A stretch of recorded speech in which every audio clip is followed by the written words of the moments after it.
பாஜக மாநில தலைவர் அண்ணாமலை அரசியல் குறித்து பயில்வதற்காக லண்டனுக்கு 3 மாதம் பயணம் மேற்கொண்டுள்ளார். ஏற்கனவே அண்ணாமலையின் லண்டன் படிப்பு உறுதியான நிலையில் இந்த 3 மாத இடைவெளியில் தமிழ்நாடு பாஜகவின் தற்காலிக மாநில தலைவராக தமிழிசை சவுந்தரராஜன் அல்லது வானதி ஸ்ரீனிவாசன் அறிவிக்கப்படலாம் என்று எதிர்பார்க்கப்பட்டது.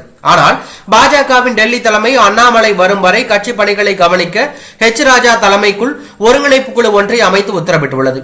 நிலையில் கிண்டியில் உள்ள தமிழக ஆளுநர் மாளிகையில் ஆளுநர் ஆர் என் ரவியை ஹெச் ராஜா நேரில் சந்தித்தது பரபரப்பை ஏற்படுத்தியது.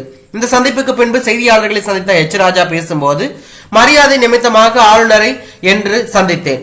அன்று எதிர்க்கட்சி தலைவராக இருந்த ஸ்டாலின் செந்தில் பாலாஜிக்கு ஊழல்வாதி என்ற சான்றிதழ் அளித்தவுடன் திமுக ஆட்சிக்கு வந்ததும் செந்தில் பாலாஜி சிறையில் இருப்பார் என்றும் தெரிவித்திருந்தார். திமுக ஆட்சிக்கு வந்தது, அவர் சிறைக்கு சென்று விட்டார். இப்போது செந்தில் பாலாஜி மீது ஊழல் தடுப்பு சட்டத்தின் கீழ் நடவடிக்கை எடுக்க ஆளுநர் ஒப்புதல் அளித்திருப்பது வரவேற்கத்தக்கது. அதிமுகவினர் எதை பேசினாலும் யோசித்து பேச வேண்டும்.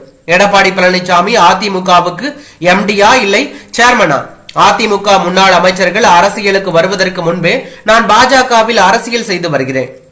எடப்பாடி பழனிசாமி எனக்கு நண்பர் இல்லை என்று நான் சொல்லவில்லை. அவர் எப்போதும் நண்பர் தான். எங்களுடைய நிகழ்ச்சிகளுக்கு அனைத்து கட்சி நிர்வாகிகளும் வருவார்கள். அனைவர் மீதும் எங்களுக்கு மரியாதை உள்ளது என்று ஹெச் ராஜா பேசியுள்ளது பரபரப்பை ஏற்படுத்தி உள்ளது.